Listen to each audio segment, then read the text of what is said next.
So on Monday, Trump's lawyers sent a 6-page letter to the US Federal Election Commission. And they demanded an urgent investigation into, quotes, blatant foreign interference in the 2024 presidential election in the form of apparent illegal foreign national contributions made by the Labour Party. What the hell is this all about? Goes back to a now deleted post on LinkedIn in which Labour's head of operations, Safar Patel, says that she had nearly 100 Labour Party staff, current informer, this is quoting, going to the US in the next few weeks, heading to North Carolina, Nevada, Pennsylvania and Virginia. And she offers 10 spots and says, we will sort your housing. Yeah, and that's the critical bit. That's where it all gets. So then on Tuesday, Trump's campaign co-chair, Susie Wiles, upped the rhetoric a bit more and alleged that the far left Labour Party, this will come as a great surprise to the Labour Party, but anyway, has inspired Kamala's dangerous liberal policies and rhetoric. Yeah. And now it's sort of spinning, as these stories do, into all sorts of rabbit holes and avenues. So the fact that Morgan McSweeney, who's now Starmer's chief of staff, and Matthew Doyle, who's his director of comms, were at the Democrat convention in Chicago in September, and other party members were there. And that's all being sort of raked over, and it was on the front page of the Telegraph and the Times on Thursday. I mean, my view is on all this is that it's really a binary question. You know, if Kamala Harris wins on November the 5th, it doesn't matter at all. Yeah. Right? If Trump wins, I'm sorry, but it will matter because a lot. He's now characterized the British government as, one, being like commies, two, being on the opposition side, and three, actively trying to defeat him, which is the worst insult you can throw at Donald Trump. So it is absolutely true that, you know, Nigel Farage went over to, has often supported Trump. It's also true, by the way, that in the before times, it was quite normal for people to go over and campaign for their sister parties. We should say as well, that the Labour Party considers itself to be the sister party, as does the Conservative Party of the Republicans. You know, and you might recall that Bill Clinton was initially not amused that John Major had sent Tory staff scuttling off to Oxford to find out what he'd been up to when he'd been a Rhodes Scholar there on behalf of George Bush Sr.'s re-election campaign. But it was all put behind him and Major quite quickly. And Blair and, you know, sent his team over to Clinton's, you know, Little Rock, Arkansas campaign headquarters. There's a big tradition of this. The problem is that's logical world. We're talking about Trump world. So the question, I suppose, is, according to which world are we playing? You know, well, we're going to be playing in Trump world, quite possibly, aren't we? Quite possibly. And this is why it ought to be a nothing burger of a story, right? I mean, really, it ought to be. But it isn't. And the fact that it isn't is what's really interesting. Yes, exactly. And so a subplot to it all, but I think an important one, and, you know, if Trump wins, a very important one, is that Elon Musk, who's now clearly not only, you know, using X to amplify Trump's message and is appearing as a Trump surrogate at events and rallies, already has beef with Keir Starmer, as we know. During the August riots, he posted some outrageous things like civil war is inevitable and all this. And not to get too deep in the weeds, but there's an outfit called the Center for Countering Digital Hate, which Morgan McSweeney, Keir Starmer's chief of staff, has been involved with. And on Tuesday, Musk tweeted about this outfit, "This means war." So there's a whole, you can and add to that doubtless what Farage has told Trump to think. And Musk also tweeted on a report of the Labour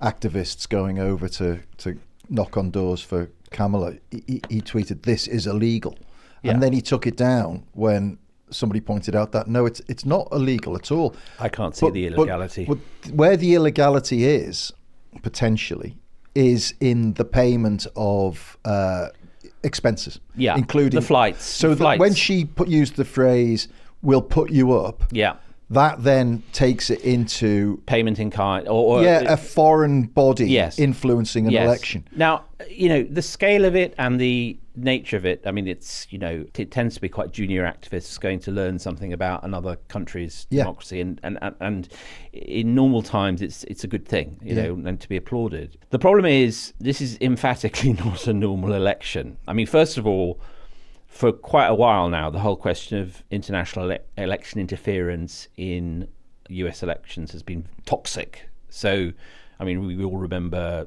the Hillary stuff and WikiLeaks and everything from 2016. But also, I mean, I did find Starmer's kind of nonchalant response to it a bit alarming, because the world is on a knife edge at the moment. That's right. A knife edge. Yeah. And I mean, I don't want to appease Trump, but I think this might have been a year to maybe not breezily invite Labour volunteers to march into a geopolitical minefield. Yet again. And I don't want to... I mean, that is what disturbs me to a degree, is the kind of lack of reading the room, the lack of awareness, the lack of knowing. And this goes to my theory about, the new kind of, the 21st version of the Archduke Ferdinand is going to be a tweet. World War III will start with a tweet or a post on some social media. I totally agree. And it's because it's such a kind of thoughtless medium. It's built to be thoughtless. It's built to be impetuous, and it's not a place that. And I've always thought it's really unfair to hang anybody for a tweet, because the whole bloody medium is about rushing stuff out, and it's a hot take. And the danger of doing stuff on social media and then being really held to account for it later is that people feel like they do have to dig into positions on social media. This is slightly different in that the head of operations at Labour, which we should say, to my knowledge, isn't the government. It's not. No, it's not the government. It's the Labour Party organisation. Keir Starmer is the leader of the Labour Party. Exactly. But she has put this out and hasn't had the obvious thought, which is, Christ, if an enemy of the Labour Party sends this to Donald Trump's campaign office, which they will, which they would have done, then they will use it as a stick to beat the British government up with. And also beat Harris with. Yeah. Because not that this is particularly playing hard in America, because there's plenty of other stories for them to get their teeth into. But honestly, the best way Labour could have helped Harris this year would have been to stay put. Yeah. I think going over to the convention is fine. I mean, that seems to me to be what everyone does. But actually knocking on doors, I think, ill-advised. I agree. And I think given the accusations of foreign interference that have been flying around over the Brexit vote, over the US elections, the smell of it, even if it's benevolent and it's got loads of precedent in history, I think we've just got to call time on it and say, leave them to their own bloody elections. And also, it worries me again about Starmer's political antennae, because he, I think, very intelligently had devoted some energy, and as a David Lammy, to getting to know Trump and his team, right? So Starmer has dinner with Trump at Trump Tower in September, and David Lammy, as we've discussed before on the pod, has got to know JD Vance quite well, and it's a side bet, isn't it, by a government that is going to have to deal, if Trump wins, with the US government. I mean, pitch rolling, which is just a phrase I'm hearing more and more often. So let's use it here. Pitch rolling. It is pitch rolling for the potential outcome that it might be. We don't know, but it might be. Yeah. Now that's all gone. That has gone. All that advantage has gone. In Trump's head, Keir Starmer and the UK government are now the enemy. And this matters because he is a vengeful man, and he is becoming more vengeful. He's been threatening to strip news channels of their licenses, and he's talking about televised military tribunals for people like Liz Cheney, and threatening Mark Milley, the former head of the Joint Chief of Staff, with the death penalty, and show trials for Biden and Harris. And you remember that incredible quote we picked up at the time, which was in 2023, he said at a rally, "I am your warrior, I am your justice, I am your retribution." It's like Samuel L. Jackson in Pulp Fiction. It is. But, we've had 9 years of this now. We need to start taking him literally, right? And he won't be surrounded by grown-ups if he wins. He'll be surrounded by... There was an interesting data point, which is that Project 2025 and Donald Jr. have been through and vetted 20,000 resumes to ensure that if he wins, they can drop in loyal, allegiance-owing Trumpites into the top jobs, right? So there's going to be all those checks and balances that were in the first term, not always working, but they'll be gone. Because it's important to note that the US government is run in a very different fashion to the UK government. I mean, there's a wholesale sweeping away of the previous administration. And they want to go even lower. They're proposing to go down to Schedule F, which is, bloody librarians. Pretty much. So, and then you think no about... offence to librarians. No, we love librarians. But, then you think about what do we need? Well, because of bloody Brexit, we need badly a US-UK deal. I know. How do you think that's going to go? But honestly, this is a taste of the future, isn't it? I mean, whoever wins, we're always going to be the pauper at that negotiation table. But second, though, is if Trump wins, if you think this is the kind of tap dancing, you see, it's going to be Fred Astaire level by the time we get to the man actually in power. The amount of tap dancing we'll have to do around Trump him. Basically thinks the UK is a very big golf course with a monarchy. Right. Yeah. Now, he quite liked Boris Johnson, not hugely, but he quite liked him. I don't think it was any great sort of alliance there, but there was some affinity for obvious reasons. But if he wins, we are bang in trouble. I mean, this is why I think that it is an important story. And I understand that by any sane measure, it isn't a story at all. Who cares, Yeah, it'll blow over. But it'll blow over. But the problem with Trump is that it won't. Yeah. And we're now a very few days away from an absolutely deadlocked race. Yeah. In which he might prevail. And my worry is, a broader one, which is, Starmer has terrible political antennae, I'm now concluding.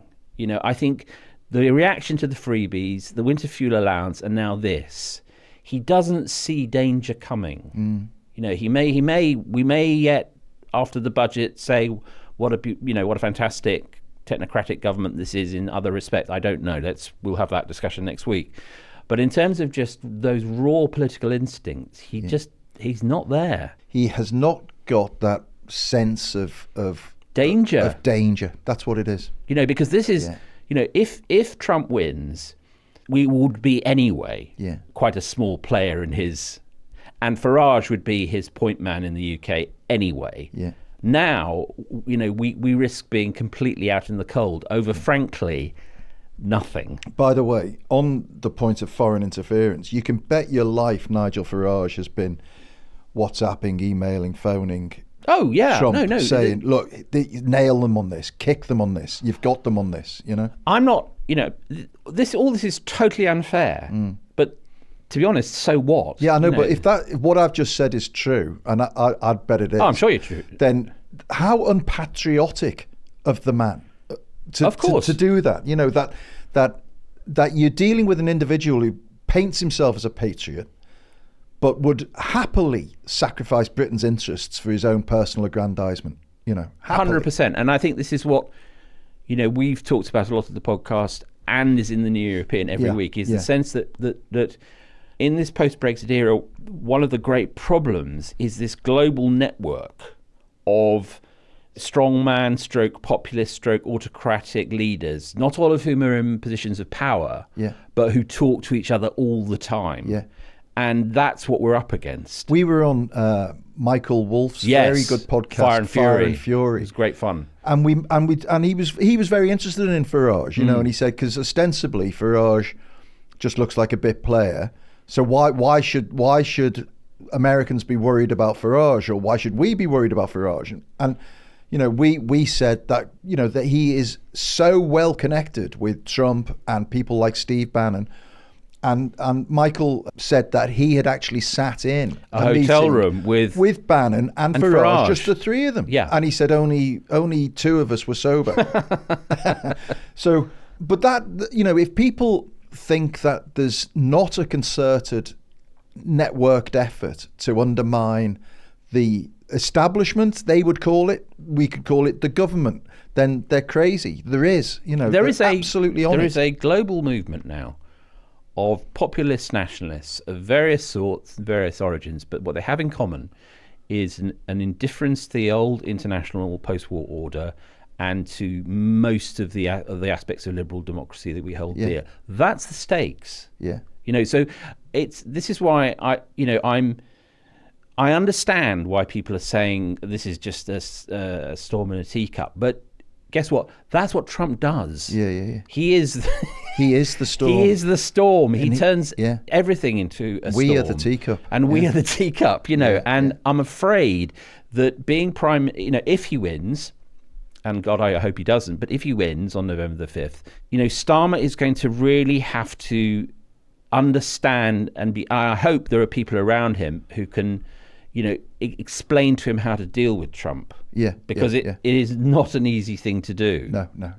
And by the way, folks, if you are interested in an American take on what's going on in America, the Fire and Fury podcast is absolutely terrific. It's always great. And Michael Wolff has as a journalist, I look at what Michael Wolff, the access he gets, and I just think, how the hell has he managed to get that access? But he does. So he knows these guys inside out. Yeah, he's written the best book on Murdoch, the best writing on Jeffrey Epstein, by far the best books on Trump. It's extraordinary. Yeah. So check out Fire and Fury, but do not check it out until you've listened to every available Two Mats podcast first. All right, we're going to come. What we're going to talk about in the second half, I am absolutely fascinated by. Oh, it's such an interesting issue. So come back in the second half, and we're going to have an engrossing conversation about slavery and reparations. See you in a minute.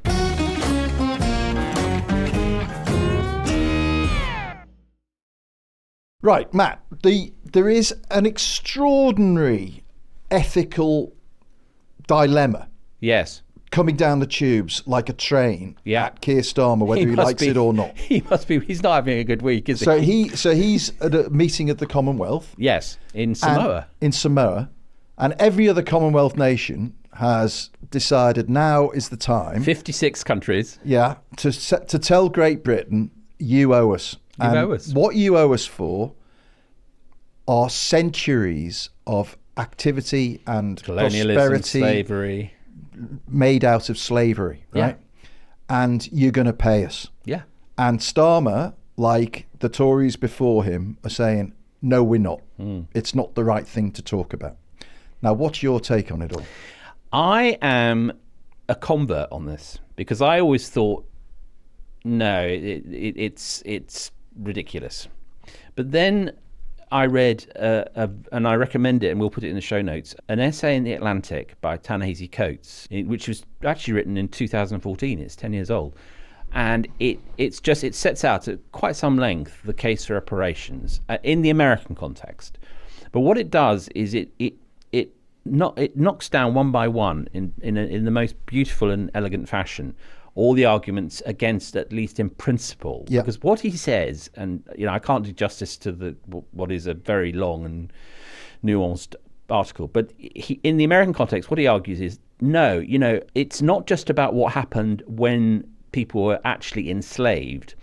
It's the legacy, because what happens after slavery is, there's obviously huge personal trauma, but then what follows invariably is impoverishment, a sort of shadowy forms of post-slavery discrimination in America with Jim Crow and all the red lines and so on. And he's right. And what he argues is that the economic impoverishment of black people in America was not confined to the era of slavery, but went on. Yeah. And that's what slavery does. Yeah.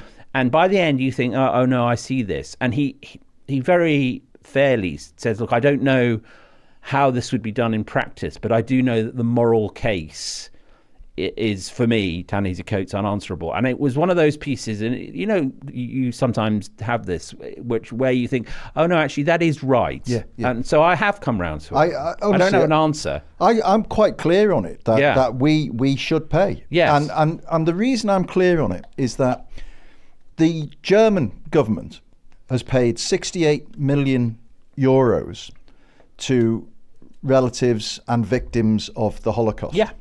Right, in which 6 million Jews were murdered by the Nazi regime. Now, we, Great Britain, exported, stole, shipped over 3.1 million Africans into slavery. So it's, in terms of direct effect on individuals, it's comparable.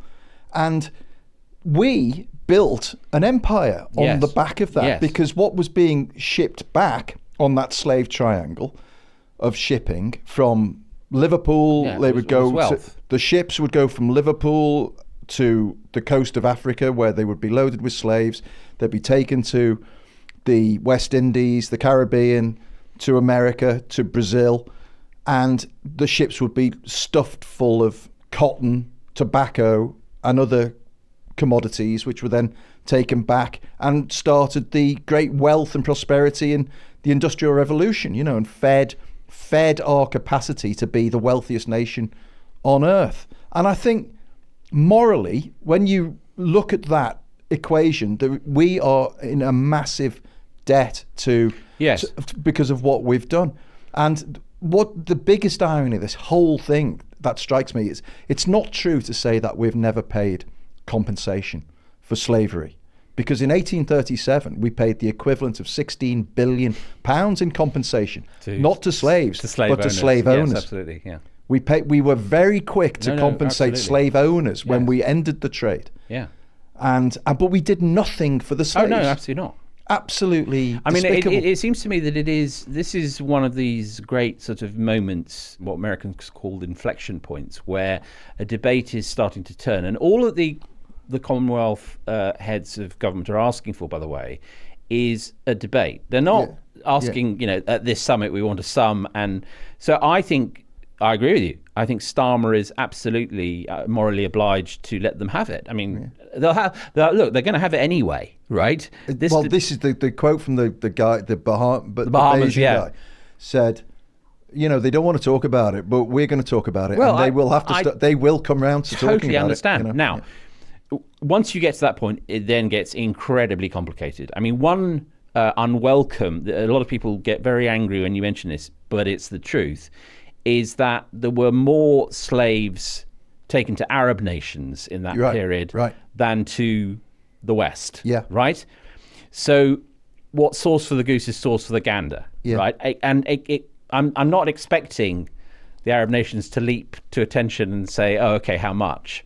But it has to be a global discussion. It can't just be West bashing. No. And it can't just be virtue signaling. It has to be practical, and it has to, because this is going to involve huge sums of money if it's going to be meaningful. And, what worries me always in these is that it'll end up as sort of a mural and a £10 check. It has to be, it has to be big project, big investment. Yeah. I mean, I think there should be a way of saying these investments, let's call them investments, not reparations, but we understand the damage that we've done to your communities over a period of centuries, and we're going to co-invest now to try and make amends. There are so many. Everyone, the sort of standard riposte, which I find very irritating, is, so who are you going to write a check to? Right? How are you going to find the descendants? Well, maybe that's not the form it takes. Maybe it's country by country. Maybe debt relief is what particular nations need. Maybe infrastructural assistance is what they need. Maybe building investment tools is what they need. I don't know, but what I do know is that I've certainly reached a point where some while ago, where I just thought, well, this is there's no answer to this. So we, in the same way as climate change is an international mission that must be undertaken with urgency, so is this. Yeah. I mean, if it's obviously right for Germany to pay relatives and victims of the Holocaust, how can anybody argue that it's obviously not right, at least in principle, to pay for victims of the slavery trade? I don't think that there's any argument. I mean, but the argument the Labour Party are putting forward is, oh, no, it's not the right thing to do right now. We've got to look forward and solve the climate crisis. That's literally what they're saying. Well, the moment's gone. I'm distressed to think that we can't have both. I mean, David Lammy was, before he became Foreign Secretary, was very eloquent and passionate about this being an absolute obligation on British society. Rightly so. And that pulling statues down in Bristol wasn't going to cut the mustard. We had to pay up. Lammy's arguments have always been virtue signalling is not enough. We need measures. I remember him on the Today programme saying there were all these recommendations of all the inquiries into, the condition of people and colour in the UK. Implement. Yeah. And I thought, bang on, right? Yeah. Well, this is the global equivalent of that. 100%. So he's in a sticky spot now because he is. And this is sounding a bit like the Starmer bashing episode, and I apologise to all number 72 Starmer lovers out there. Trigger warning, should have been at the top. But the politics of today are big.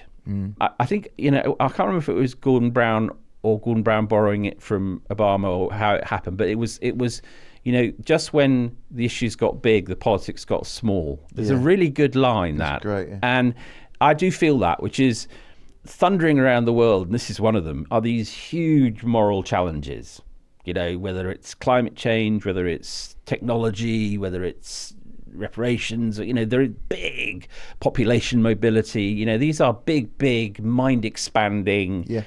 And we should sort of run towards them, I think. I mean, it's one of the reasons I like working for an internationalist paper, is because that's what we're all about. Yeah. But there's something sort of dreary and depressing about hearing, no, we can't do it yet. Yeah. Reparations, that sounds nice, but could you wait another 100 years? I mean, the truth is they're saying that because we're skint. We haven't got the money. Yeah. Well, yeah. But if you take a thief to court and they say, well, I'd like to repay my victim, but I'm skint right now. Well, the court will have a view on that. Go to jail, or you can pay us a tenner a week for the next 10 years. This is where political imagination kicks in, which is, I don't think that any one nation can do this. I think it needs an alliance of nations. Well, you got 57 of them. Yeah, but I mean, in Samoa right they're now. They're the recipients, We're 56 to 1. No, but I mean, I think that there are we know all the wealthy. I'm basically the G7. But right? I'm making it. I wonder whether actually here is the last gasp of relevance for the Commonwealth. Yes. Which is to say, all right, and we are the seat of the Commonwealth. Yes. The king is the leader of the Commonwealth. Yeah. We should accept the moral responsibility and show moral leadership to the world by saying this is how you resolve antique wrongs. This is how you put and here's this another to right. Here's another example, which is Kamala Harris has said that if she is elected president, she will look at this. Yeah. Now, why doesn't the king, on behalf of the Commonwealth, appoint someone like Gordon Brown, or Barack Obama, or some big figure to look into the issue internationally, to include all the nations that are potentially liable, and to come up with some preliminary ideas. This will take this is a generational challenge. Yeah. Again, the kind of thing nobody wants to address. Do you know the most puzzling thing about the whole saga is our refusal simply to apologise for slavery. Yeah, it would we will not say sorry. It's a funny one, isn't it? I mean, why not? I have no idea. I can't. Do they think it's an admission of guilt? I expect that. Well, which is bloody obvious. Well, yeah, I'm sure I can hear the voice of legal counsel in the Treasury saying that an apology implies liability. Yeah, don't you think? Well, it must be, but because there's always these very.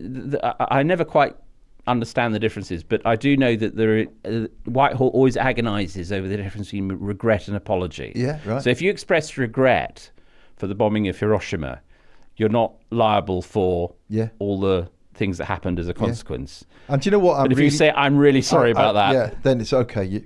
Here's the bill. I'm sure it's got something to do with that. And I am fed up. That's ridiculous. I'm fed up to the back teeth of hearing people talking about, well, actually, what you don't realise is that it was Britain that ended the slave trade. Yeah, and Britain paid a very and it's all true. We did. We policed the seas and we tried to shut down the slave trade from Portugal to Brazil and all of this. And we were very effective in all of that. But let's not, it's like there's a very poacher turned gamekeeper aspect to that, and you're still responsible for the poaching you did, my friend. Yeah, exactly. I mean, it's the zeal of the convert, and also, as you said, very, very important fact you brought up at the start of our discussion was that there was no hesitation about giving a few bob to the slave owners. Yeah, extraordinary. I mean, talk about unfinished business. Extraordinary. I mean, 16 billion quid they gave to the slave owners. I mean, I do wonder, because I'll give this to Blair had, and he famously said the hand of history. Blair did have a sense of historic sweep. He had a sense of Britain's role in the bigger picture. Yeah. I do wonder whether Starmer thinks in those terms. Maybe I'm being too unfair. Maybe I'm reading too much into it. But I suspect you're right. I think this word technocrat that we keep coming back to. Yes.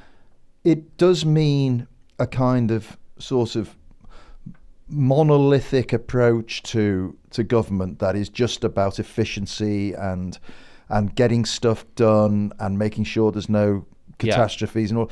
There's no, and we've complained about it relentlessly about. And we're going to keep complaining about it. And I'm afraid we are going to carry on complaining. Sorry. Yeah. All right. Enough. Get your questions in, please, for our Sunday Q&A. By the way, I should say we had an absolutely stonking mailbag from people. Stellar mailbag, really on interesting. the back of the assisted dying. Very moving, very thought-provoking debate. And we're going to go into those in some depth on Sunday in the Q&A. So thank you to all of those people who wrote in. A very, very considered, the most considered really, by a thoughtful. long way we've had any reaction to an episode. So thanks for that. We'll deal with all that on Sunday, plus other stuff. And the email to write into is 2matts@tnepublishing.com.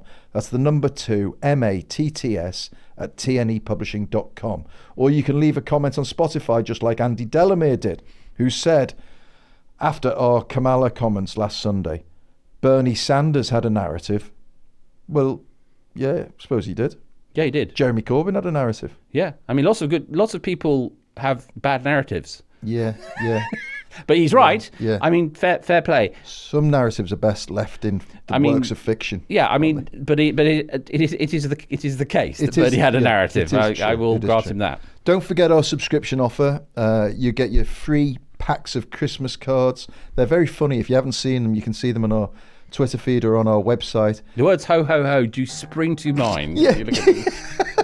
They are witty, and you'll be witty. Festive. Your friends and family will think you're dead witty when you send them festive one of and dead cards. witty. Yeah, and you can get 20 quid's worth of Christmas cards absolutely free when you subscribe to the New European from just £1 a week. Go to theneweuropean.co.uk/2mats. There's a link in the show notes. Thanks to our producer Matt Hill at Rethink Audio, and until Sunday, it's goodbye from me. It's goodbye from him. Goodbye.